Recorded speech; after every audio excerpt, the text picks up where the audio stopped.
এখনের আল্লাহর ওলি হইল জন্মের পর থেকে খাজা বাবা।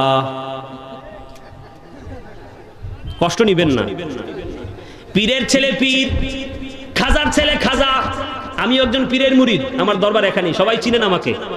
সুতরাং কালকে সকালে যদি কয় হুজুরি দিয়ে আমার বিরুদ্ধে কয়ে গেল না, অসম্ভব। খুব মনোযোগ, পীরের ছেলে পীর হয় না, খাজার ছেলে খাজা হয় না, অলির ছেলে অলি হয় না। কথা বলেন ঠিক কিনা? 5 ওয়াক্ত নামাজ লাগবে, পর্দা লাগবে, হালাল হারাম বেচে খাইতে হবে, জামাত তরক করা যাবে না। যদি সুন্নি ইমাম হয় জামাত তরক করা যাবে না। কোন মহিলার সামনে বেপরদা হয়ে বসা যাবে না। কোরআন শরীফকে বিশুদ্ধভাবে জানতে হবে। জালালাইন শরীফ, মিশকাত শরীফ পড়তে জানতে হবে। কোন ভক্ত বা মুরিদ যদি কোনো মাসালা জিজ্ঞাসা করে, একজন বক্তার সাথে আমি চলতাম, নাম বলবো না, গীবত হয়ে যাবে, বড় শায়েখ, একজন এসে একটা মাসলা জিজ্ঞাসা করছে, কয় আমি তো মুফতি না। তো যদি উনি মাসালার জবাব না দিতে পারে তো শায়েখ হলো কিভাবে, পীর হলো কিভাবে? যিনি পীর হবে তিনি মাসালার সমাধান দিতে জানতে হবে, কিতাব পড়তে জানতে হবে, কোরআনকে সহি করে পড়তে জানতে হবে। যদি কোরআন সহি করে না পড়তে পারে, কিতাব না পড়তে পারে, বেপরদা করে, খুদার কসম পীরের ছেলেও যদি হয়, সারা দুনিয়ার সবচেয়ে সুন্দরও যদি হয়, কোনোদিন তাকে ওলি বলা যাবে না, ওলি বলা যাবে না, ওলি বলা যাবে না।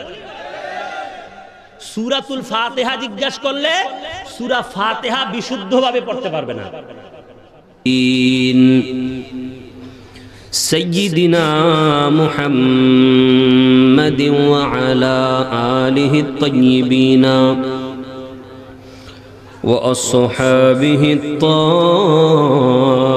الطاهرين إلى يوم الدين. أما بعد فقد قال الله تعالى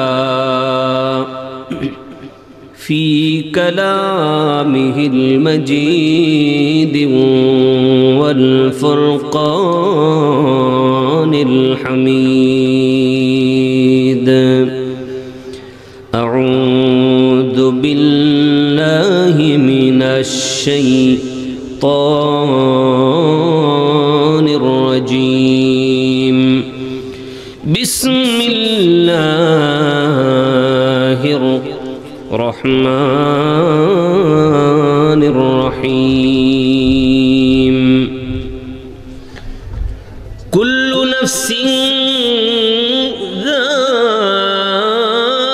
ذائقة الموت وإنما توفون أجوركم يوم القيامة فمن زحزح عن النار وأدخل الجنة فقد فاز وما الحياة الدنيا إلا متاع الغرور. صدق الله مولانا العظيم وصدق رسوله النبي الحبيب الكريم. عن سهل بن سعد رضي الله تعالى عنه قال قال رسول الله صلى الله تعالى عليه وسلم لو كانت الدنيا تعدل عند الله جناح بعوضة ما سقى كافرا منها شربة ماء. رواه الترمذي أو كما قال عليه الصلاة والسلام. وقال تعالى في شان حبيبه آمرا ومخبرا إن الله وملائكته يصلون على النبي يا أيها الذين آمنوا صلوا عليه وسلموا تسليما صلاة يا رسول عليكم سلام يا حبيب الله عليكم صلاة يا رسول الله عليكم سلام يا حبيب الله عليكم محمد مصطفى نور على نور حبيب كبرياء نور على نور صلاة يا رسول الله عليكم سلام حبيب الله عليكم محمد مصطفى जाने खुदा को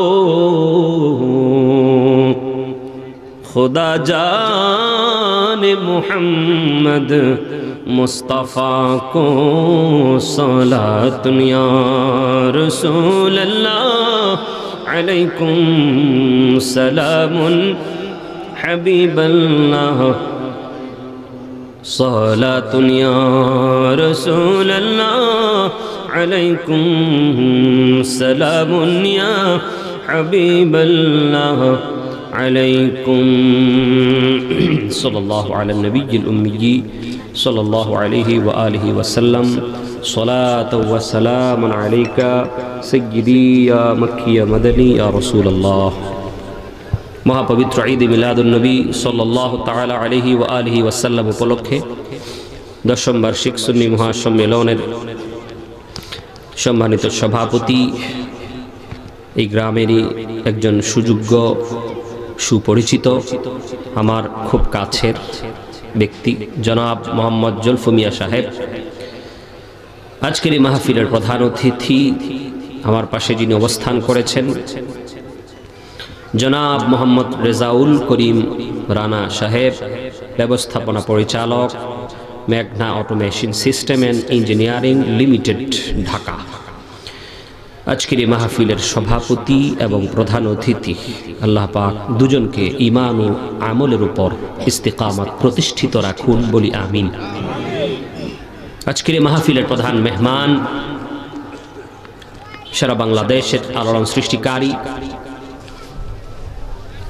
হযরত মৌলানা শেখ সৈয়দ মোহাম্মদ মুকাররম বারি সাহেব, নায়েবে সাজ্জাদা নশীন দরবারি বারিয়া শরীফ, চাঁদগাঁও, চট্টগ্রাম। আজকের এই মাহফিলের বিশেষ বক্তা যিনি আমার পূর্বে আলোচনা করেছেন, সুমিষ্ট ভাষী আমার বন্ধুবর, অত্র মসজিদের সম্মানিত খতিব হযরত মৌলানা কারি শেখ মোহাম্মদ মিনহাজুল আবিদিন সফুবি বারাকাল্লাহু ফি হায়াতিহি ওয়া ইলমিহি।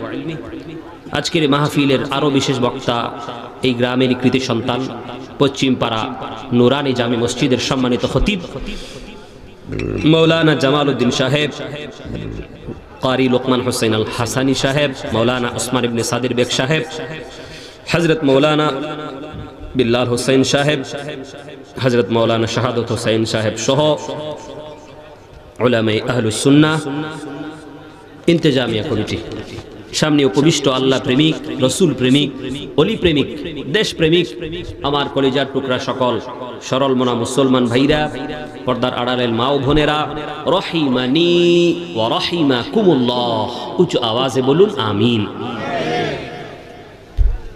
সমস্ত প্রশংসা আল্লাহ পাকের জন্য, যে মহান আল্লাহ তাবারাকা ওয়া তাআলা আমাকে আপনাদেরকে একটি জান্নাতের বাগানে বসার তৌফিক দান করেছেন, যে মহান রব্বে করিম দয়া করে আমাদেরকে জান্নাতি বান্দাদের অন্তর্ভুক্ত করেছেন,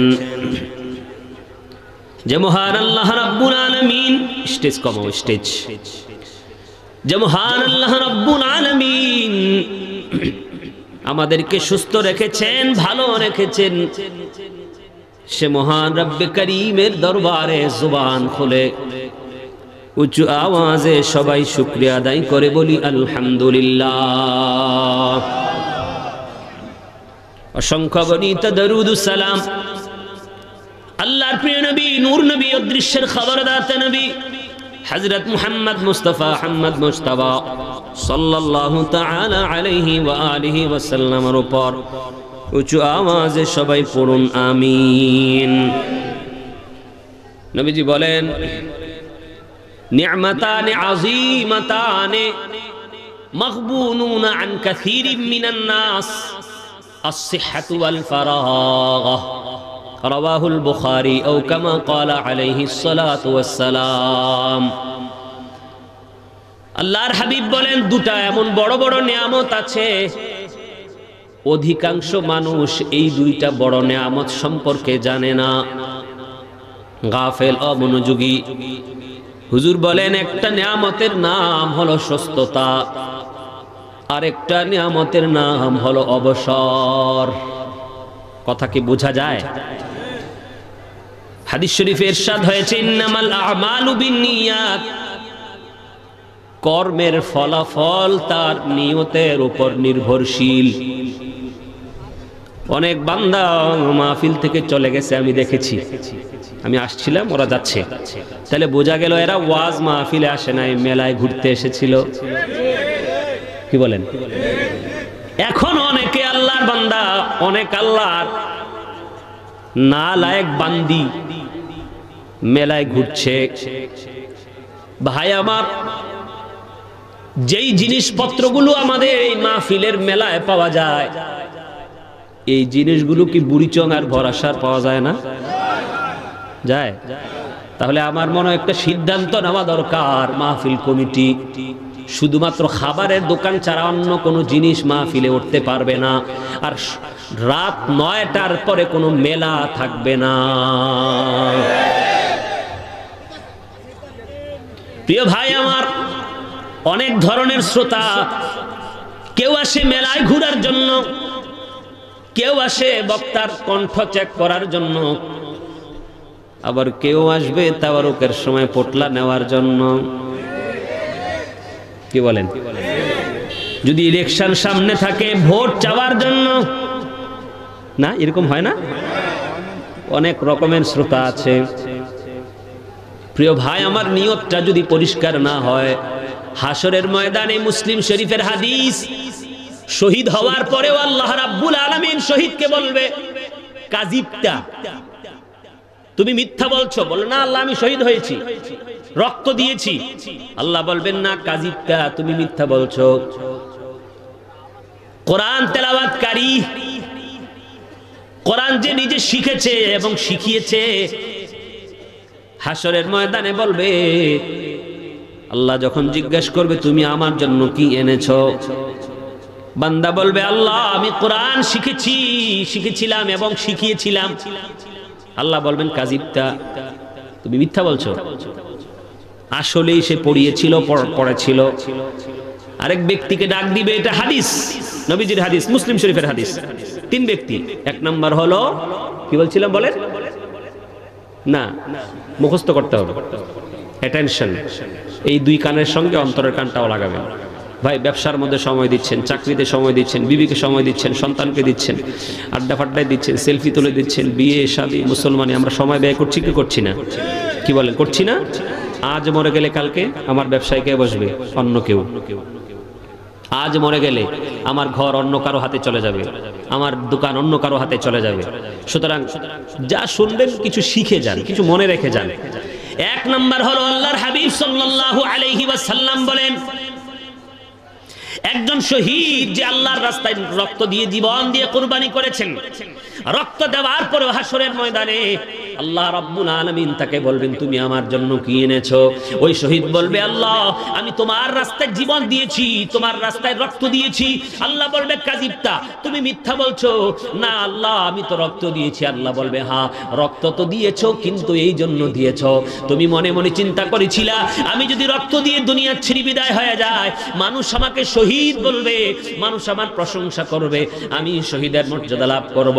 আমার কাছ থেকে নিয়ামত নেবার জন্য অন্তর পরিষ্কার করে শহীদ হও নাই, এই জন্য আজকে আমার পক্ষ থেকে তোমার জন্য কোনো অংশ নাই, প্রতিদান নাই।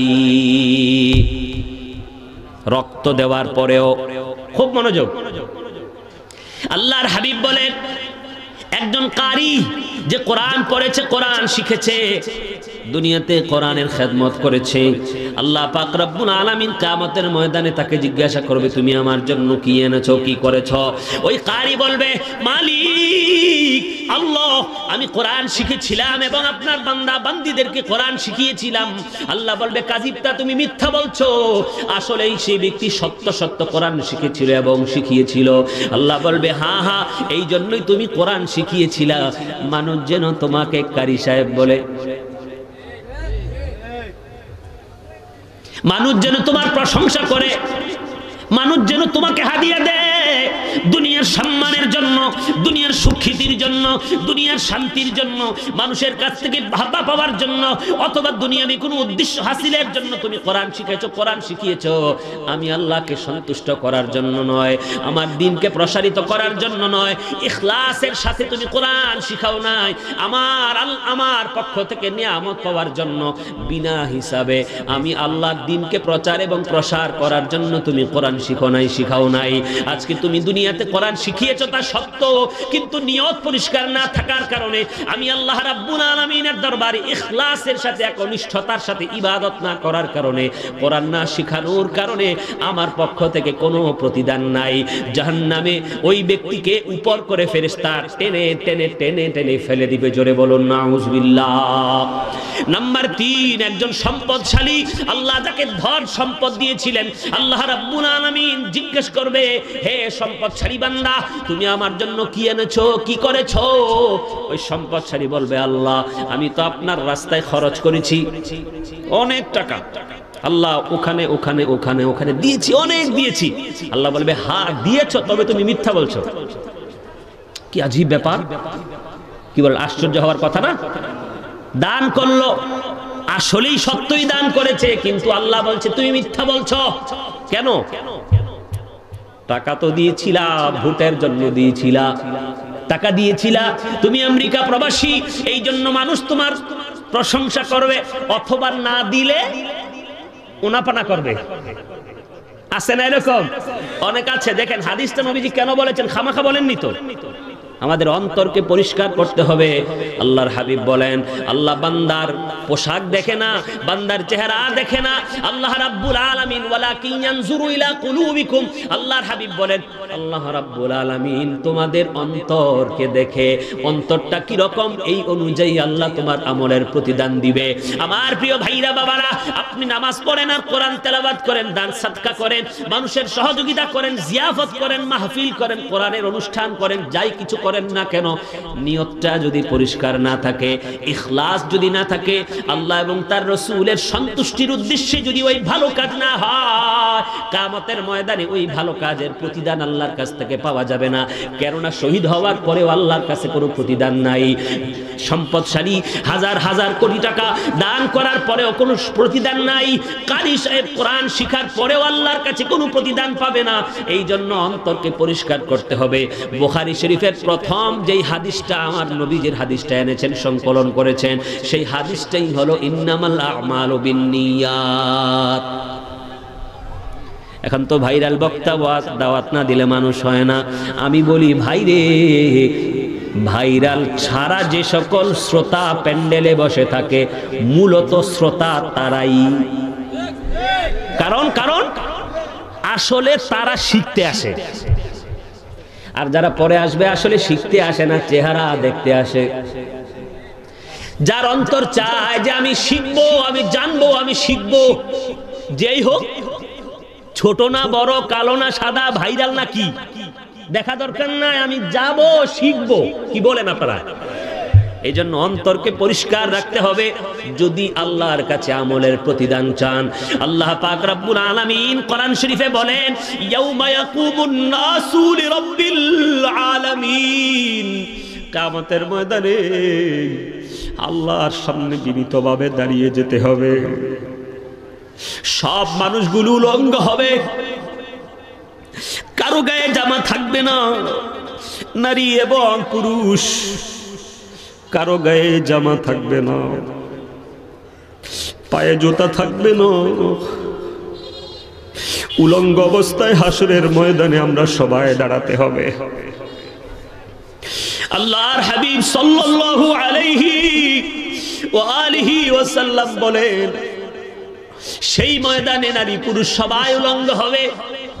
হযরতে সাউদা রাদিয়াল্লাহু তাআলা আনহা কোন হাদিস শরীফে হযরতে আম্মা জান আয়েশার কথা এসেছে, জিজ্ঞাসা করলেন, ইয়া রাসূলুল্লাহ, ইয়া হাবিবাল্লাহ, ও গো নবী, নারী পুরুষ সবাই যদি উলঙ্গ হয়, নারী পুরুষ সবাই যদি উলঙ্গ হয়, কি লজ্জার কথা হুজুর, একজন কি আরেকজনের দিকে তাকাবে না? হুজুর এটা কিভাবে সম্ভব?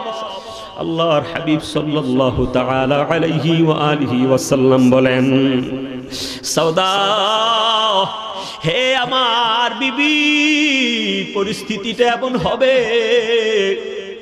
কেউ কারো দিকে তাকানোর সুযোগ হবে না, চিন্তাও করতে পারবে না। একজনের সঙ্গে আরেকজন লেগে লেগে দাঁড়াতে হবে।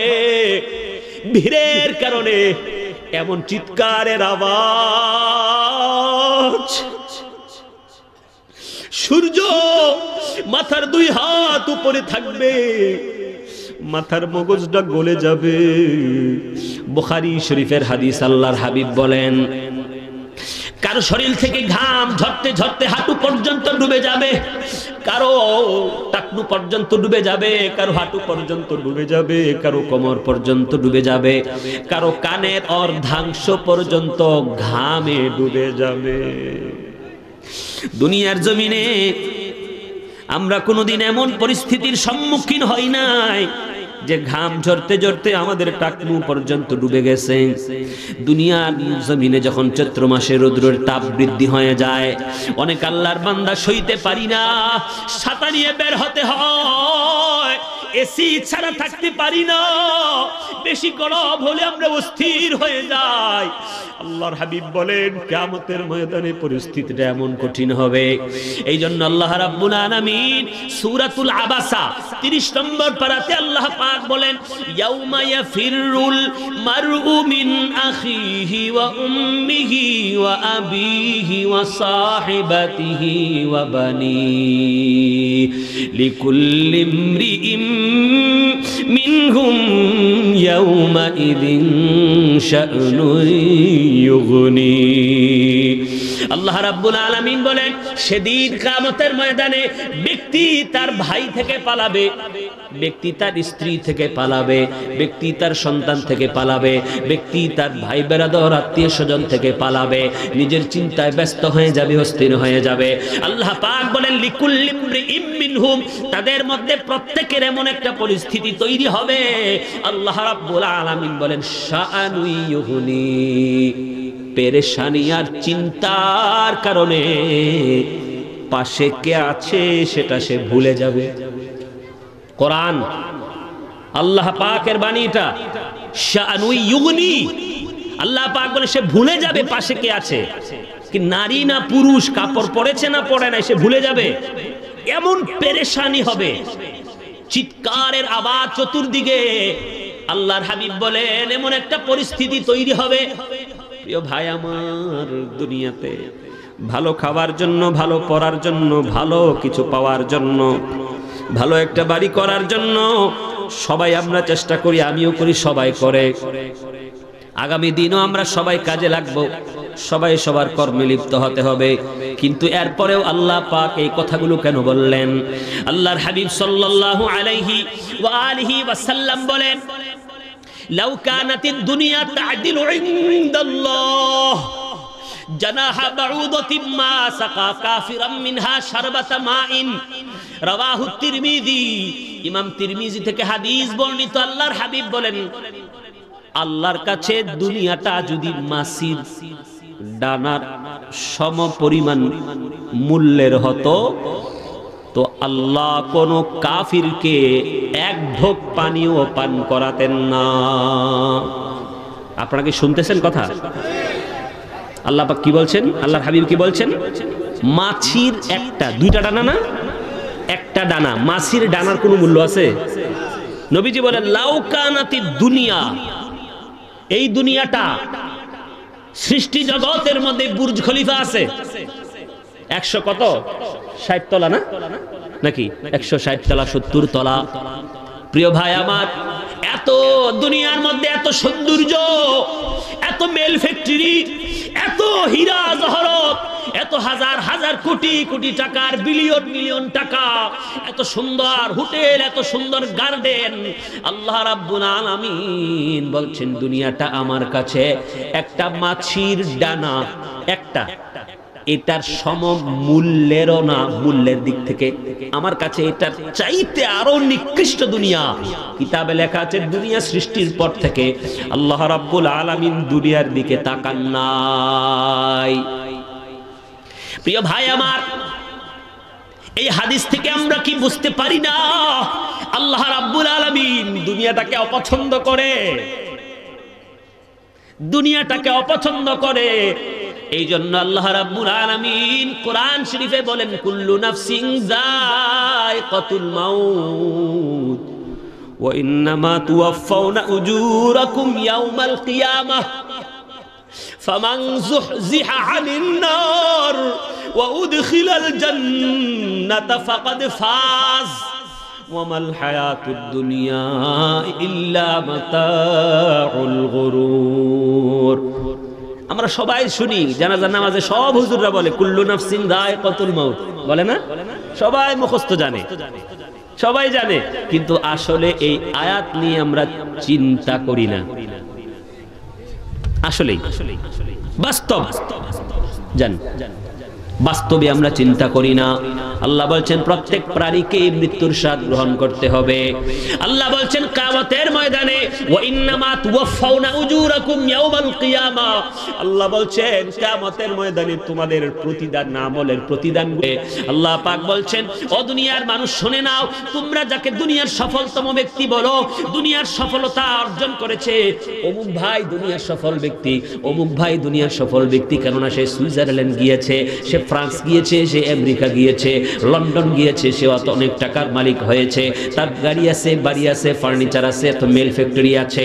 আল্লাহ বলে না না, আমি আল্লাহর কাছে সফল ব্যক্তি ওইটা না, ওই ব্যক্তি না, আমি আল্লাহ পাকের কাছে সফল ব্যক্তির পরিচয় শুনে যাও। আল্লাহ পাক রব্বুল আলামিন কোরআন শরীফে বলেন ফামান যুহজিহা আনিন নার, আল্লাহ পাক বলেন যাকে জাহান্নাম থেকে দূরে রাখা হয়েছে, ওয়া উদখিলাল জান্নাতা, আর যাকে জান্নাতে প্রবেশ করানো হয়েছে, সে ব্যক্তি ফাকাদ ফাজ, ওই ব্যক্তি তার মঞ্জিলে মাকসাদে পৌঁছে গিয়েছে, সে ব্যক্তি সফল কাম হয়েছে। আর আমরা বলি ওরে বাপ রে বিশাল ব্যাপার, অনেক কিছু করেছে জানো, অমুক অমুক অমুক অমুক, ওরে বাপ রে। আল্লাহ বলে না না, এই সংজ্ঞা অনুযায়ী কোটিপতিও আমি আল্লাহর কাছে দামি, এই সংজ্ঞা অনুযায়ী রিকশা চালক, ভ্যান চালক, দিন মজুরও আমি আল্লাহর কাছে দামি। আমার প্রিয় ভাইরা বাবারা, আল্লাহ বলছেন আমি আল্লাহর কাছে দামি হওয়ার জন্য কোটি টাকার দরকার নাই, আমি আল্লাহর কাছে দামি হওয়ার জন্য তুমি দুনিয়ার আরামের দরকার নাই, বিশাল কিছু হওয়ার দরকার নাই। ভাই আল্লাহ যদি কাউকে হালাল ভাবে 1000 কোটি টাকার মালিক বানায়, আল্লাহর কোনো সমস্যা নাই, বান্দারও কোনো সমস্যা নাই। কিন্তু দুঃখের ব্যাপার হলো আল্লাহ বলছেন আলহাকুমুত তাকাসুর, সম্পদের অধিক কামনা বাসনা, আল্লাহ ওইটা নিষেধ করছেন। দেখেন মনা মার্কেটে যদি কারো একটা দোকান হয়, সে মনে মনে চিন্তা করে যদি আরেকটা হয়ে যেত। ভরাসার বাজারে যদি একটা দোকান হয়, সে মনে মনে চিন্তা করে আরেকটা যদি হইতো, দুইটার মালিক হইছে আরেকটা যদি হইতো, তিনটার মালিক হইছে আরেকটা যদি হইতো। স্বাদ মিটে না, বলেন বলেন। আল্লাহ সে কথাই বলছেন, আল্লাহ সে কথাই বলছেন, আলহাকুমুত তাকাসুর। আল্লাহ এটা কখনো বলেন নাই তুমি উপার্জন করিও না, আল্লাহ বলেন নাই ব্যবসা ছেড়ে দাও, আল্লাহ বলেন নাই চাকরি ছেড়ে দাও, আল্লাহ বলেন নাই বনে বনে ঘুরো, আল্লাহ বলেন নাই বিবি বাল বাচ্চাদেরকে খাওয়ানো লাগবে না, আল্লাহ বলেছেন সম্পদের অধিক কামনা বাসনা করিও না। যদি তুমি অধিক সম্পদের কামনা বাসনা করো তোমার নামাজ ছুটে যাবে, কোরআন তেলাওয়াত ছুটে যাবে, হালাল হারামের ভেদ বিচার তোমার মধ্যে থাকবে না, তোমার হাত এবং তোমার জবান আল্লাহর বান্দাকে কষ্ট দিবে। আল্লাহ বলছেন এ দুনিয়ার মানুষ, এই অধিক চাহিদা, খাওয়া দাওয়া ওটা আলাদা, খুব মনোযোগ দেন, খাওয়া দাওয়া চলাফেরা স্বাভাবিক জীবনযাপন ওটা আলাদা, ওটা করতে হবে, ওটা ফরজ, কখনো কখনো বেশিরভাগ ফরজ। কারণ বাবা যদি হয়, সন্তান বড় হবে, তার শিক্ষা দীক্ষা চিকিৎসা খাবার বাবার উপরে, বালেগ হওয়া পর্যন্ত, বালেগ হওয়ার পরে আর বাবার উপর থাকে না, মাসলা বুঝছেন? এই জন্য বালেগ সন্তান কখনোই তার বাবার মায়ের সঙ্গে খারাপ ব্যবহার করতে পারবে না, কখনোই করতে পারবে না, সম্পদ নিয়ে কাটাকাটি মারামারি ঝগড়াঝাটি করতে পারবে না। বালেগ হওয়ার পরে বাবার দায়িত্ব শেষ, জানেন? প্রিয় ভাই আমার, আল্লাহ বলছে হাত্তা জুরতুমুল মাকাবির, কবরে যাওয়া পর্যন্ত এই অধিক চাহিদা, অধিক চাহিদা এটা যাবে না, শেষ হবে না। নবীজি বলছেন দুই ব্যক্তির পিপাসা কখনো নিবারণ হয় না, মানহুমান লা ইয়াশবাআন, মানহুমুন ফিল ইলমি ওয়া মানহুমুন ফিদ দুনিয়া। আল্লাহর হাবিব বলেন দুই ব্যক্তির পিপাসা কখনো নিবারণ হয় না। কয় ব্যক্তি? আপনাদের মনোযোগ নাই, বলেন কয় ব্যক্তি? মনোযোগ দিতে হবে। নবীজি বলেন এক নাম্বার ব্যক্তি হলো দুনিয়ার লোভ লালসা যার মাথায় চেপেছে, তার পিপাসা কখনো নিবারণ হয় না। 100 কোটি টাকার মালিক মনে মনে চিন্তা করে আরো দরকার, 200 কোটি কয় আরো দরকার, 500 কোটি কয় আরো দরকার, 1000 কোটি কয় আরো দরকার, আরে 2000 কোটি কয় আরো দরকার, কয় ব্যাংক খালি কইরা পালা। কথা কোন ভাই, তোর কত টাকা দরকার? যদি বলা হয় ভাই 500 টাকার নোট তুমি মরণ পর্যন্ত চাবাইতে থাকো, কি বলেন? 2-2.5 কোটি টাকা কি চাবাই শেষ করা যাবে? যদি বলা হয় ভাই রে তার মালিকানায় যত টাকা আছে কবরটাকে ভরপুর করে দাও, আমার মনে হয় কি বল এরকম কয়েকশো কবর লাগবে। ছি ছি, আমার নবী বলেছেন দেখো ও নবীর উম্মতের দল, আল্লাহর হাবিব বলেন দুই ব্যক্তির পিপাসা নিবারণ হয় না। এক ব্যক্তি যার লোভ লালসা চেপেছে, দরকার আরো দরকার আরো দরকার আরো দরকার, নবী কয় তার পিপাসা নিবারণ হবে না যতক্ষণ আজরাইল আইসা চাপ না দিবে। আরেকজন হলো কে?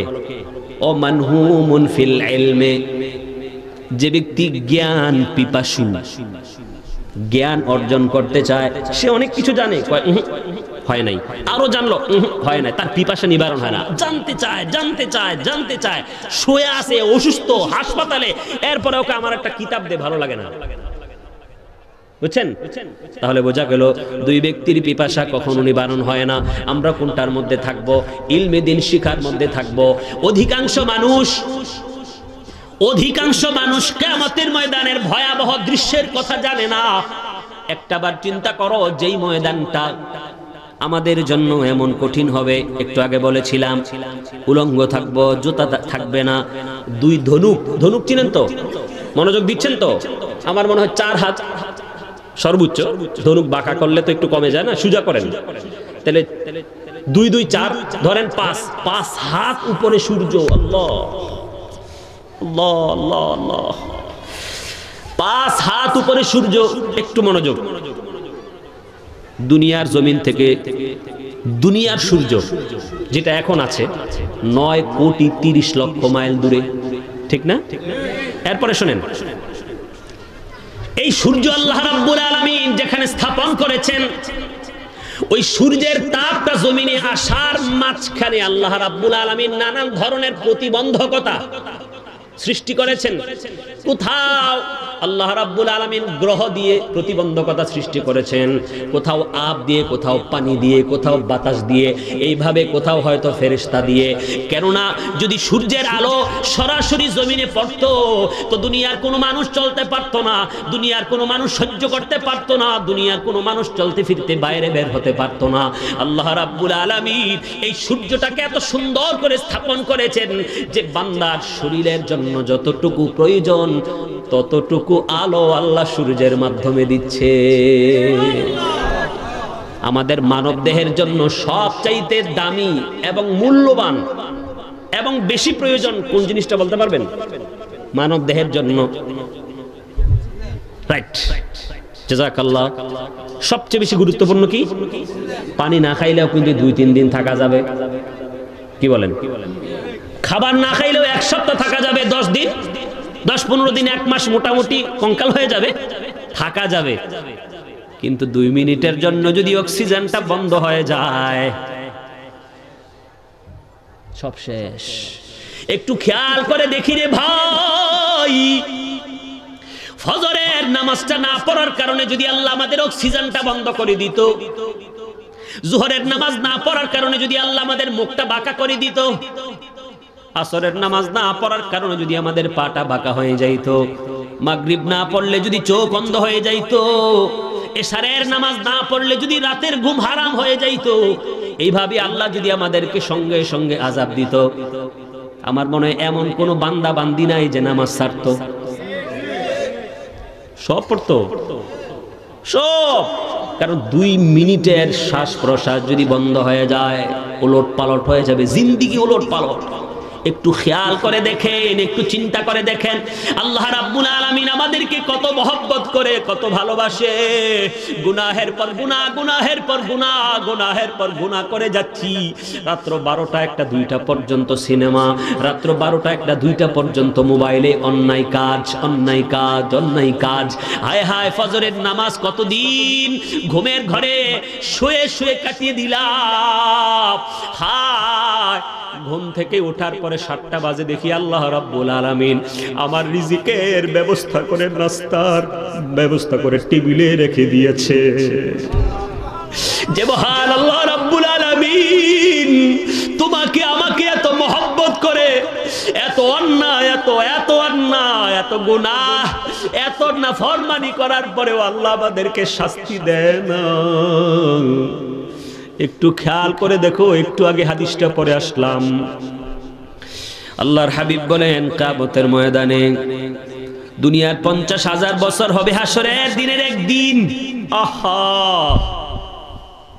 আল্লাহর হাবিব সাল্লাল্লাহু আলাইহি ওয়াসাল্লাম বলেন আল্লাহ রাব্বুল আলামিন 50,000 বছর পর্যন্ত বান্দাদের দিকে তাকাবে না, তাকাবেই না। যারা গুনাহগার, পাপী, জাহান্নামী, তাকাবে না। সূর্যের আলোতে মানুষ গলে পুড়ে যাবে, মাথার মগজ গলে যাবে, ভাই পালাবে, স্ত্রী পালাবে, বন্ধু বান্ধব সবাই পালাবে। আর যাদের জন্য আমি আর তুমি নাফরমানি করছি, যাদেরকে আরাম দেওয়ার জন্য, যাদেরকে সুখ দেওয়ার জন্য, যে দেহটাকে সুখ দেওয়ার জন্য, যে দেহের সৌন্দর্য বৃদ্ধি করার জন্য আমি আল্লাহর নাফরমানি করছি। একটা বিয়ের অনুষ্ঠান যদি হয়, যার মাল বেশি সে সবচেয়ে বেশি নাফরমানি করে। সে মনে মনে চিন্তা করে আমার মাল তো বেশি, আমি যদি এইটা না করি মানুষ আমাকে মন্দ বলবে, আমি যদি ওইটা না করি মানুষ আমাকে মন্দ বলবে, আমি যদি ওইটা না করি তো মানুষ আমাকে বলবে এত বড় লোক দেখো খরচ করে না। একটাবার কি খেয়াল করেছেন আপনার এই যে সম্পদটা আপনি যেখানে ব্যয় করতেছেন, এই ব্যয়ের খাতে আল্লাহ এবং তার রসুল সন্তুষ্ট আছেন কিনা? যদি আল্লাহ এবং তার রসুল সন্তুষ্ট থাকে আর বান্দা নারাজ হয়ে যায় তো কাকে খুশি করবেন বলেন? বড় ডেক্সে টেনে যদি গান বাজনা হয়, পাশের বাড়িতে মুরব্বী, হার্টের রোগী, রিং পরানোর রোগী, ছোট বাচ্চা, অসুস্থ মানুষ, দুধের বাচ্চা ঘুমাইতে পারে না, 3 কিলোমিটার দূর থেকে ধপ ধপ করে আওয়াজ বের হয়, মানুষ ফজরের নামাজ পড়তে পারে না। যারা নামাজি তাদের নামাজ কাজা হয়ে যায়, অথবা তাদের ফজরের সময় ঘুম ডিস্টার্ব হয়, উঠতে পারে না, মানুষ অসুস্থ হয়ে যায়। আরে কথা বলো ভাই, তুমি একা একা গান শুনতেছো, একা একা গান শুনতেছো, তোমার এই শোনাটার ফলাফল তুমি নিজে ভোগ করবা, অন্য কেউ না। কিন্তু তুমি এমন এক ডেক সেট, এমন এক বক্স লাগাই দিলা, যেই বক্সের কারণে হাজার হাজার নারী, শিশু, নেককার বান্দা, নামাজি, মুত্তাকি, পরহেজগারের ঘুম নষ্ট হলো। অনেক অসুস্থ মানুষ, আরো বেশি অসুস্থতা বৃদ্ধি হয়ে গেল। অনেক স্টুডেন্ট, অনেক পরীক্ষার্থী, অনেক শিক্ষার্থীর পড়াশোনা নষ্ট হলো। একটু খেয়াল করে দেখো, তোমার মাথায় যদি একটা 50 কেজির চাউলের বস্তা তুলে দেই, কষ্ট করে ভাই তুমি ভরসার যাও, কোন রকম ধাক্কায় ধাক্কায় চলে যাবে। মনোযোগ, যদি মাথায় 500 কেজি তুলে দেওয়া হয়, সম্ভব? পসিবল? কখনোই সম্ভব না। এমন কোন বান্দা নাই যে 500 কেজি মাথায় নিতে পারবে, বলেন? আপনি একা একা গান শুনতেছেন, আপনার আমলনামায় যদি 1000 গুনাহ লেখা হয়, আর যেই ডেকসেট এবং যেই নর্তকী, যেই নাচানাচির অনুষ্ঠান, যেই গুনাহের নামক মানুষকে শোনানোর জন্য যেগুলো করতেছি আমরা, যে সমস্ত অন্যায় কাজ, হারাম কাজের আয়োজন করা হয়, শত শত হাজার হাজার মানুষ গুনাহগার হয়। এই পাপের বোঝা কেমন হবে একটু খেয়াল করে, একটু মনোযোগ দিয়ে শুনে যান। নিজে নিজে গান শোনার কারণে যদি আপনার আমলনামায় 1000 গুনাহ লেখা হয়, আর হাজার হাজার হাজার হাজার মানুষের গুনাহ কত লাখ হবে? এই সকল গুনাহের সম পরিমাণ গুনাহ যে এটা স্টার্ট করলো, সহযোগিতা করলো, ভাড়া দিল, এদের সবার মাথায় সমপরিমাণ গুনাহ চেপে বসবে। হাসরের দিন এই সকল ব্যক্তিদের গুনাহের জবাব দিতে হবে। বুঝেন? আরেকটা কথা বলে যাই, আসলে আমি গজল টজল পারি, কিন্তু আসলে কোরআন হাদিস বলতে বলতে আমার এগুলো মনে থাকে না, আর গজল বলা শিখার আমার সময় পাই না। আমি কোরআন আজকে প্রায় কয়েক ঘন্টা কোরআনের তাফসীর পড়েছি, হাদিস শরীফ পড়েছি। হ্যাঁ, একটা গজল গাচ্ছিলাম, মানে একটু শিখবো, আমার সময় হচ্ছে না। তো আসলেই তো দেখেন, যাদের মাথায় মৃত্যুর চিন্তা, যাদের মাথায় হাসরের দিনের ভয়াবহ দৃশ্যের চিন্তা, সে কিন্তু আসলে মন যা চাই তাই করতে পারে না, মন যা চায় তাই খেতে পারে না, মন যা চায় সেখানে যেতে পারে না। কথা বলেন ঠিক কিনা? আল্লাহর হাদিসটা মনে পড়ে গেল। আপনাদের কষ্ট হচ্ছে? আপনি আপনাদের কাছের লোক, তবে আল্লাহ আমাকে অনেক সম্মান করেছেন, সম্মান দিয়েছেন, আলহামদুলিল্লাহ। আপনারা আমাকে ভালোবাসেন, মাদ্রাসাকে অনেক ভালোবাসেন, সবাই আমাকে চিনে। তা আমার দায়িত্ব হলো আমি যা শিখেছি কিছু শিখানো, বাস এটাই উচিত। ওয়াজ মাহফিলে কিছু নসিহত করা, আর সবচেয়ে বড় নসিহত হলো কোরআন এবং হাদিস থেকে। এটা হলো সবচেয়ে বড় নসিহত। কি বলেন আপনারা? সবচেয়ে উত্তম নসিহত কোরআন এবং হাদিস। এগুলো বেশি পড়া দরকার এবং বেশি শোনানো দরকার। হ্যাঁ, আউলিয়া কেরাম আমাদের মাথার তাজ, যাদের মাধ্যমে আমরা কালেমা পেয়েছি, দ্বীন পেয়েছি, কোরআন পেয়েছি, ইসলাম পেয়েছি, আল্লাহ পেয়েছি, তারা আমাদের মাথার তাজ। কোরআন এবং হাদিস এগুলো মানুষকে শোনানো উচিত। কোরআন, এই ওয়াজ মাহফিলটা আসলে জিকিরের মজলিস না। এই লম্বা 20 মিনিট 25 মিনিট জিকির করলাম, আচ্ছা ভাই এটা খানকায় হবে, তাহাজ্জুদের ওয়াক্তে তোমার ঘরে হবে, কিন্তু এটা হলো কোরআন হাদিস শোনানোর জায়গা। আপনারা কি বলেন? সঠিক বলেছি নাকি? কি বলেন? আল্লাহর হাবিব বলেন, আল কাইয়িসু মান দানা নাফসাহু ওয়া আমিলা লিমা বাদাল মাউত ওয়াল আজিজু মান আতবা'a নাফসাহু হাওয়াহা ওয়া তামান্না আলা আল্লাহিল আমানিয়্যাহ। রাওয়াহু আহমদ, মুসনাদে আহমদে ইমাম আহমদ ইবনে হাম্বল।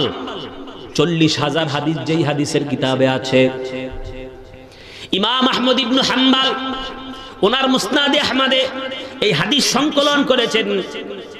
আল্লাহর প্রিয় হাবিব সাল্লাল্লাহু তাআলা আলাইহি ওয়াসাল্লাম বলেন, বুদ্ধিমান তো ওই ব্যক্তি যে তার নফসকে আয়ত্তে রাখে।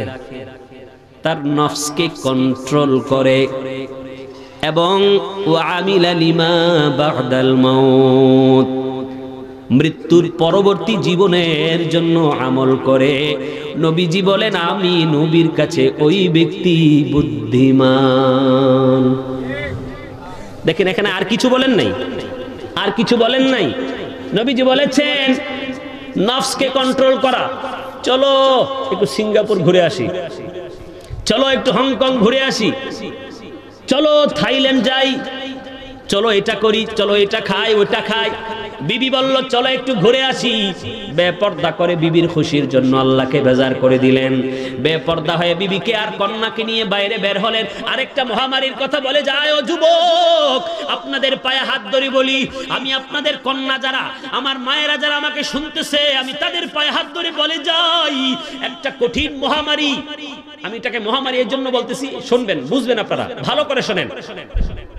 অযথা যারা ছবি তোলে, অযথা যারা ভিডিও করে, অযথা যারা শরঈ কারণ ছাড়া আমাদের ইসলামী শরীয়তের অনুমতি ব্যতীত কেউ যদি ছবি তোলে আর ভিডিও করে, ভালোভাবে শোনেন, নবীজি বলেন ইন্না আশাদ্দান নাসি আযাবান ইয়াউমাল কিয়ামাতি আল মুসাউবিরুন। হাদিস, নবীজি বলেন কিয়ামতের দিন ওই ব্যক্তিদের সবচেয়ে বেশি শাস্তি হবে যে ব্যক্তি ছবি তুলে এবং ছবি তোলায়।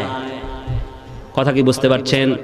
আচ্ছা ধরে নিলাম আপনি একটু সময়ের জন্য একটা ছবি তুললেন, একটু পরে এটাকে আপনি আবার ডিলিট করে দিলেন। আচ্ছা একজন পুরুষ মানুষ যদি ফেসবুকে একটা ছবি তুলে এটাকে যদি ফেসবুকে পোস্ট করে দেয়, খুব মনোযোগ, আজকে আমাদের পৃথিবীর মধ্যে টিকটক আছে না? আছে, নাউযুবিল্লাহ মিন যালিক।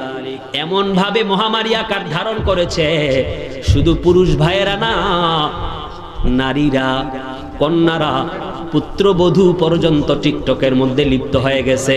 আমি নিজের কানে শুনেছি পুত্রবধূ টিকটক করতে করতে করতে করতে ইনকাম ভালো হয়েছে, জামাই সাইরা দিছে। আসছে, আমার কানে আসছে। প্রিয় ভাই আমার, পায়ে হাত ধরে বলি, ও আল্লাহর বান্দা বান্দিরা, হে আমার যুবক ভাইয়েরা, হে আমার মায়েরা, হে আমার বোনেরা, আমি আপনাদের পায়ে হাত ধরে বলি, যেই ভিডিওটা আপনি ফেসবুকে পোস্ট করলেন, যেই ভিডিওটা আপনি ইউটিউবের মধ্যে, টিকটকের মধ্যে পোস্ট করে গেলেন, এই ভিডিওটা আপনার ইন্তেকাল হয়ে যাবে। আপনাদেরকে মনোযোগ নাই? শুনতেছেন? আল্লাহর হাবিব বলেন ওয়াল আজিজু মান আতবা নাফসাহু হাওয়াহা ওয়া তামান্না আলাল্লাহিল আমানিয়া। ওই ব্যক্তি পরাজিত, ওই ব্যক্তি ক্ষতিগ্রস্ত যে ব্যক্তি তার নফসকে কামনা বাসনার আনুগত্য করায়, অর্থাৎ মন যা চায় তাই করে, মন যা চায় তাই বলে, মন যা চায় তাই খায়, মনে যা চায় তাকে থাপ্পড় মারে, মনে যা চায় সেখানে কলম খোঁচা দিয়ে মানুষের হক নষ্ট করে। আছে না নাই? নবীজি বলেন আমি নবীর কাছে ওই ব্যক্তি পরাজিত, ওই ব্যক্তি ক্ষতিগ্রস্ত, ওই ব্যক্তি সফল কাম নয় যে তার নফসকে অনুসরণ করে, ধর্মকে অনুসরণ করে না, কোরআনকে অনুসরণ করে না, হাদিসকে অনুসরণ করে না, নবীর সুন্নাতকে অনুসরণ করে না, আউলিয়া কিরামদের চরিত্রকে অনুসরণ করে না। কথা তো বেশি। প্রিয় ভাই আমার, বাবা শাহজালাল কি কোনোদিন নামাজ কাজা করেছেন? আসতে বলেন কেন? জোরে বলেন। খাজা মুঈনুদ্দিন চিশতি আজমিরি সঞ্জারি তিনি কি নামাজ কাজা করেছেন? কোনোদিন কি তিনি বেপরদা হয়েছেন?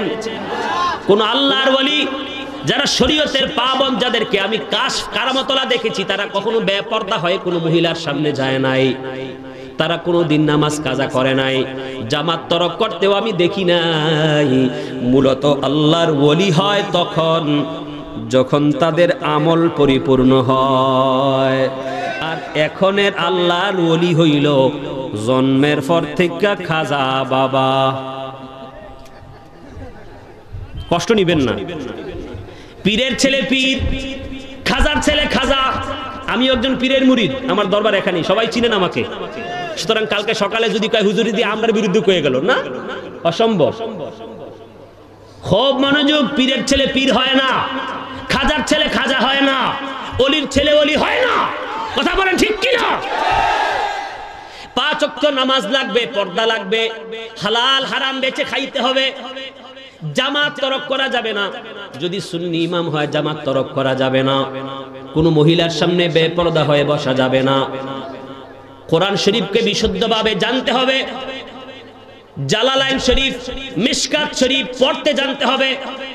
কোন ভক্ত বা মুরিদ যদি কোনো মাসালা জিজ্ঞাসা করে, একজন বক্তার সাথে আমি চলতাম, নাম বলবো না, গীবত হয়ে যাবে, বড় শায়েখ, একজন এসে একটা মাসলা জিজ্ঞাসা করছে, কয় আমি তো মুফতি না। তো যদি উনি মাসালার জবাব না দিতে পারে তো শায়েখ হলো কিভাবে, পীর হলো কিভাবে? যিনি পীর হবে তিনি মাসালার সমাধান দিতে জানতে হবে, কিতাব পড়তে জানতে হবে, কোরআনকে সহি করে পড়তে জানতে হবে। যদি কোরআন সহি করে না পড়তে পারে, কিতাব না পড়তে পারে, বেপরদা করে, খুদার কসম পীরের ছেলেও যদি হয়, সারা দুনিয়ার সবচেয়ে সুন্দরও যদি হয়, কোনোদিন তাকে ওলি বলা যাবে না, ওলি বলা যাবে না, ওলি বলা যাবে না। সূরাতুল ফাতিহা জিজ্ঞাসা করলে সূরা ফাতিহা বিশুদ্ধভাবে পড়তে পারবে না। মানে এত যন্ত্রণা অন্তরে, এত কষ্ট, এত ব্যথা হয় মাঝে মাঝে। সাধারণ মানুষ, এটা টেকনোলজির যুগ, এটা জ্ঞানের যুগ, এটা শিক্ষার যুগ। কথা বলেন, জ্ঞানের মাধ্যমে এখন যুদ্ধ হয়, কি বলেন তাই না? তলোয়ার দিয়ে এখন যুদ্ধ হয় না, জ্ঞানের মাধ্যমে। এই জমানায় এসেও যদি মানুষ সূরা ফাতিহা ঠিক মতো পড়তে জানে না, পীর হয় কিভাবে? বলেন, সে কি মাসালার সমাধান দিবে?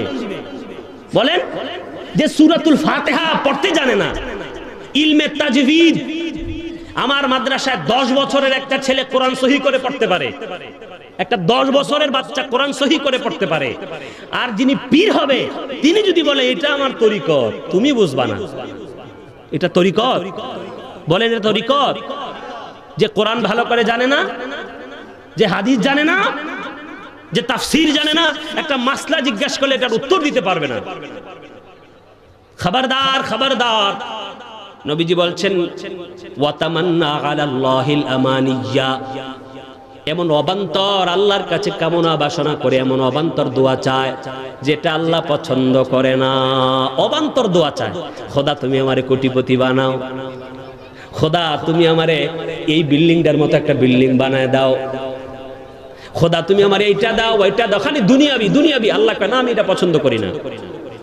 আল্লাহ পাক বলেন, মান কানা ইউরিদুল হায়াতাদ দুনিয়া, মান কানা ইউরিদু হারসাল আখিরাতি নাজিদ লাহু ফি হারসি ওয়া মান কানা ইউরিদু হারসাদ দুনিয়া নুতিহি মিনহা وما له في الآخرة من نصيب। আল্লাহ পাক বলছেন, যে ব্যক্তি দুনিয়ার আখিরাতের ফসল চায়, যে ব্যক্তি আখিরাতের শান্তি চায়, যে ব্যক্তি জান্নাতের আরাম চায়, যে ব্যক্তি জান্নাতের সুখ চায়, পরকালের শান্তি চায়, আল্লাহ পাক বলেন নাজিদ লাহু ফি হারসি, আমি তার শান্তিতে আরো শান্তি বৃদ্ধি করে দেব। মানে সে যা চেয়েছে আমি তার থেকে আরো বেশি দেব। সুবহানাল্লাহ বলবেন না? এরপরে কি, ওয়ামান কানা ইউরিদু হারসাদ দুনিয়া, আমি এটা বুঝানোর জন্য বলতেছি, একটু আগে যে কথাটা বললাম, আল্লাহ পাক বলেন যে ব্যক্তি দুনিয়া চায়, আমি আল্লাহর কাছে সব সময় দুনিয়াবি বিষয়ে প্রার্থনা করে, দুনিয়াবি বিষয়ে প্রার্থনা করে, আল্লাহ আমাকে এইটা দাও, এটা দাও, এটা দাও, এটা দাও। আখিরাতের বিষয়ে প্রার্থনা করে না, ইমানের বিষয়ে প্রার্থনা করে না, কবরকে ভয় করে না, পরকালকে ভয় করে না, মৃত্যুর চিন্তায় চোখের পানি ফালায় না, মৃত্যুর ভয়ে চোখের পানি ফালায় না। আল্লাহ বলছেন, ও দুনিয়ার মানুষ শোনে নাও, দুনিয়া যদি তোমরা আমার কাছে চাও, আর দুনিয়ার চাহিদা যদি তোমাদের অন্তরে বদ্ধমূল হয়ে যায়, তাহলে নুতিহি মিনহা, আমি এখান থেকে কিছুটা দেব, কিন্তু ওয়ামা লাহু ফিল আখিরাতি মিন নাসিব, পরকালে তার জন্য কোনো অংশ নাই। মানে আল্লাহ কি বুঝাচ্ছেন? এই এটা কি শোনাচ্ছি? কথা বলে না, কোরআন শোনাচ্ছি, কোরআন। বলেন কি শোনাচ্ছি? আপনারা এদিক সেদিক তাকাচ্ছেন যে? আল্লাহ বলছেন যে দুনিয়া চায় আমি তাকে দেব। দেখবেন অনেকে 30-40 বছর ব্যবসা করে, সফল হতে পারে না। আবার কেউ হয় অনেক বছর চাকরি করে, সফল হতে পারে না। মানে সফল বলছে দুনিয়াবি, বাড়ি করা, কিছু ব্যাংক ব্যালেন্স করা, আমরা তো তাদেরকেই সফল বলি স্বাভাবিকভাবে। দেখেন অনেক কষ্ট করে, কেউ সফল হয় কেউ হয় না। আল্লাহ বলছেন তুমি যদি তোমার অন্তরকে শুধু দুনিয়ার সাথে লাগায়া দাও তো আমি তোমাকে কিছু দেব, কিন্তু তোমার দিল যে দুনিয়ার সাথে, এই জন্য আখিরাতে তোমার কোনো অংশ নাই। আচ্ছা, আল্লাহ পাক বলেন যদি তুমি আখিরাত চাইতা, আখিরাতের মুক্তি চাইতা, জান্নাতের সৌন্দর্য চাইতা, তো আমি আল্লাহ তোমাকে দুনিয়ারও শান্তি দিতাম, দুনিয়ারও পয়সা দিতাম, আর আখিরাতেরও পয়সা আমি আল্লাহ তোমাকে দিতাম। প্রিয় ভাই আমার, আল্লাহর হাবিব সাল্লাল্লাহু আলাইহি ওয়াসাল্লাম বলেন, এ দুনিয়ার মানুষেরা শুনে নাও, জান্নাত আল্লাহ এত সুন্দর করে বানাইছে, জান্নাতের একটা ইট হবে স্বর্ণের, আরেকটা ইট হবে রূপের, এর আবরণ হবে মেশকের, এর মৃত্তিকা হবে জাফরানের। তো বলছিলাম একটা দুটো হাদিস শরীফ পড়ে আমি শেষ করে দিচ্ছি। হুজুর বলেন ইগতানিম খামসান ক্বাবলা খামসিন। নবীজি বলেন এক ব্যক্তিকে ওহুয়া ইয়াইজুহু লিরাজুলিন, নবীজি বলেন এক ব্যক্তিকে বলতেছেন তুমি 5টি জিনিসের আগে মূল্যায়ন করো। শাবাবাকা ক্বাবলা হারামিক, তোমার যৌবনকালকে বার্ধক্য আসার পূর্বে মূল্যায়ন করো। ওয়াসিহহাতাকা ক্বাবলা সুকমিক, তোমার অসুস্থতা আসার পূর্বে তোমার সুস্থতাকে মূল্যায়ন করো। ওয়াগিনাআকা ক্বাবলা ফাকরিক, তোমার অসচ্ছলতা আসার পূর্বে মূল্যায়ন করো। নবীজি বলেন ও ফারাগাকা ক্বাবলা শুগলিক, তোমার অবসর সময়কে ব্যস্ততার পূর্বে মূল্যায়ন করো। ও হায়াতাকা ক্বাবলা মাউতিক, তোমার জীবনকে মৃত্যু আসার আগে আগে মূল্যায়ন করো। কথাগুলো কত দামি! দেখেন নবীজি এমন কোন বিষয় নাই যেটা আমাদেরকে বলে যান নাই। দুঃখ হলো আমরা জানি না, জানার চেষ্টাও করি না। প্রিয় ভাই, নবীজি বলেন এক ব্যক্তি আসলো, এসে বলল ইয়া রাসূলুল্লাহ দুল্লানি আলা আমালিন ইদা আনা আমিলতুহু। ইয়া রাসূলুল্লাহ, হুজুর আমাকে এমন একটা আমলের কথা বলে দেন যে আমলটা করলে আহাব্বানি আল্লাহু আহাব্বানিয়ান নাস, আল্লাহও আমাকে ভালোবাসবে, মানুষও আমাকে ভালোবাসবে। খুব মনোযোগ দেখেন, আল্লাহও আমাকে ভালোবাসবে, মানুষও আমাকে ভালোবাসবে। ফাকালা রাসূলুল্লাহ সাল্লাল্লাহু তাআলা আলাইহি ওয়াসাল্লাম ইজহাদ ফিদ দুনিয়া ইউহিব্বুকাল্লাহ ওয়াজহাদ ফিমা ফি আইদিন নাস ইউহিব্বুক, রাওয়াহু ইবনু মাজাহ। আল্লাহর হাবিব বলেন তোমার অন্তর থেকে দুনিয়ার লোভ লালসাকে বের করে দাও, ছেড়ে দাও। দুনিয়ার লোভ লালসা তোমার অন্তর থেকে বের করে দাও, তাহলে আল্লাহ তোমাকে ভালোবাসবে। আর মানুষ থেকে তুমি অমুখাপেক্ষী হয়ে যাও। মানুষ আমারে হাদিয়া দিবে, মানুষ আমারে দান করবে, মানুষ আমারে যাকাত দিবে, মানুষ আমারে ফিতরা দিবে, মানুষ আমাকে এটা দিবে, মানুষ আমাকে সেটা দিবে, এই কারণে আমি চলবো ফিরবো খাবো। আল্লাহ বলছেন না না, কেউ যদি দেয় এটা তো হাদিয়া। কিন্তু আল্লাহর হাবিব বলেন ওয়াজহাদ ফিমা ফি আইদিন নাস, মানুষের মুখাপেক্ষী হয়ে পরের হাতে যা আছে এটার আকর্ষণ যেন তোমার অন্তরে না থাকে, তাহলে মানুষ তোমাকে মহব্বত করবে।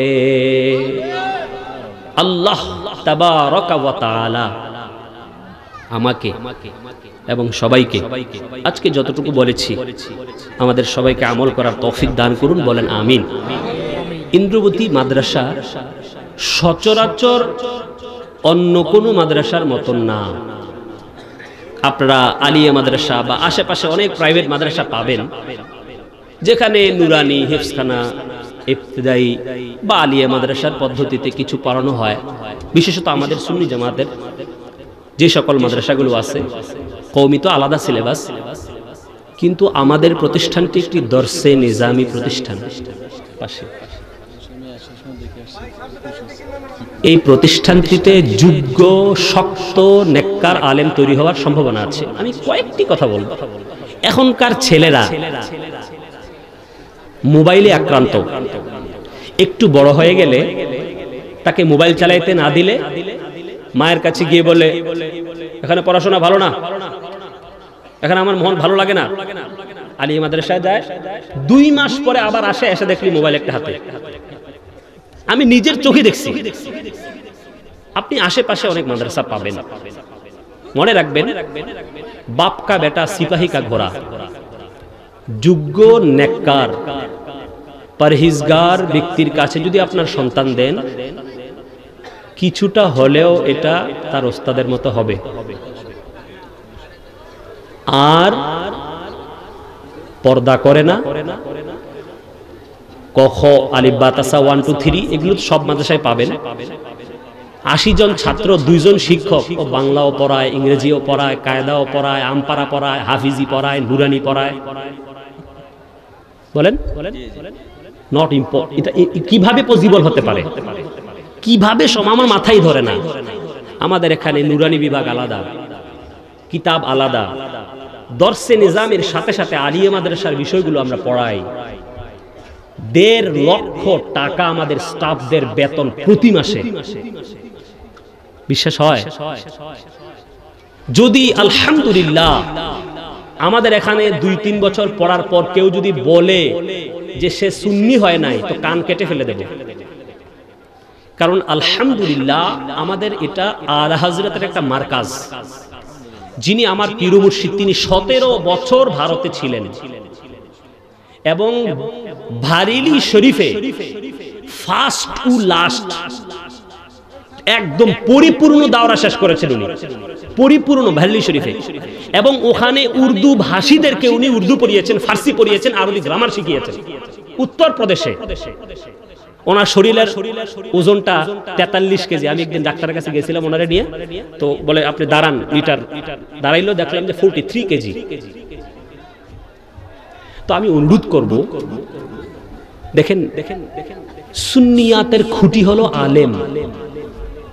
যদি আলেম থাকে সুন্নিয়াত থাকবে। এই ওয়াজ মাহফিল আর খানকা এগুলো দিয়ে মূলত কিন্তু সুন্নিয়াত কায়েম হবে না। এই ওয়াজ মাহফিল এবং খানকা চালানোর মতো যোগ্য ব্যক্তি তৈরি করতে হলে সুন্নি দর্শে নিজামি মাদ্রাসা দরকার। আপনারা কি বলেন আমরা জানি না। যেখানে ফরজ তরক হয় সেখানে ইলমে দিন পরিপূর্ণ হবে না, আপনি যতই চেষ্টা করেন। আমি এক মাদ্রাসায় গেছিলাম, সুফি মিজান সাহেব ওখানে ছিল, ছেলেদেরকে খুব নসিহত করতেছে, খুব নসিহত। তো দেখতেছি কম্বাইন শিক্ষা। আমি একদিক দিয়ে কোরআনে পড়তেছি পর্দা ফরজ, একদিক দিয়ে পড়তেছি নারী এবং পুরুষ আলাদা থাকতে হবে, একদিক দিয়ে পড়তেছি হালাল খেতে হবে, ছবি টানানো যাবে না, বা ইত্যাদি ইত্যাদি। আবার একদিক দিয়ে আমি এটাই করতেছি। এটা কখনোই সম্ভব না, পরিপূর্ণতা আসবে না। হ্যাঁ, আকীদার কোনো কিছুটা খেদমত হতে পারে, কিন্তু পরিপূর্ণতা আসবে না যদি আল্লাহর হাবিবের দেখানো সেই শরিয়ত অনুযায়ী যদি আমি নিজে না চলি, আমার মাদ্রাসাকে না চালাই, এটা কখনোই সম্ভব না। তো হৃদয় থেকে আপনাদেরকে ভালোবাসা এবং শ্রদ্ধা জানাচ্ছি। আপনারা আমাদেরকে চাল দিয়ে, ডাল দিয়ে, বাঁশ দিয়ে, কুমড়া, লাউ দিয়ে, আলু দিয়ে আপনারা আমাদেরকে সাহায্য করতেছেন। এটা ঋণ কখনো শোধ হবে না দুনিয়াতে। আমরা বলে যাব কিয়ামতের ময়দানে ইনশাআল্লাহ। আমরা দোয়া করি আল্লাহ যেন সবাইকে মুমিন হিসাবে ইন্তেকাল নসিব করে। ইনশাআল্লাহ আল্লাহর কাছে বলবো, আল্লাহ সে আমার একটা কুমড়া দিছিল, আল্লাহ সে আমার 1 কেজি আলু দিছিল, আল্লাহ তোমার কাছে উপস্থাপন করলাম, মওলা তুমি হয়তো এইটার কারণে মাফ করে দাও। আল্লাহ যদি চায় কিছুর বিনিময় ছাড়া মাফ করতে পারে, কিন্তু যদি আল্লাহ পাক এমন জায়গাতে দাঁড় করায় দেয়, ইনশাআল্লাহ বলবো। আল্লাহ পাক আপনাদের ঈমান ও আমলকে হেফাজত করুন। মাদ্রাসা থেকে খেয়াল রাখবেন। আমি আপনাদেরকে আবারও বলছি, যদি সঠিক যোগ্য আলিম না হয়, এই সুন্নিয়াত টিকে রাখা বড় কঠিন হবে। হ্যাঁ, টিকে তো থাকবে, আস্তে আস্তে তো ইমানদারের সংখ্যা কমতেছে। কেন কমতেছে? অনেক কথা। কেন কমতেছে এটা আমরা জানি না। আলেম না থাকার কারণে, আলেম না থাকার কারণে কমতেছে। আর আমরা ওয়াজ মাহফিলে উঠেই বাস এমন কি যে শুরু করে দেই, এমন কি যে কথা বলি, আল্লাহু আকবার। আপনি দেখেন ওরা কিভাবে কথা বলে, ওরা কত স্মার্ট ল্যাঙ্গুয়েজ ব্যবহার করে, তাদের ভাষা কত সুন্দর, তাদের কোরআন তেলাওয়াত কত মিষ্টি। একটু খেয়াল করেন না আপনারা? আল্লাহ সবাইকে বুঝার তৌফিক দান করুন।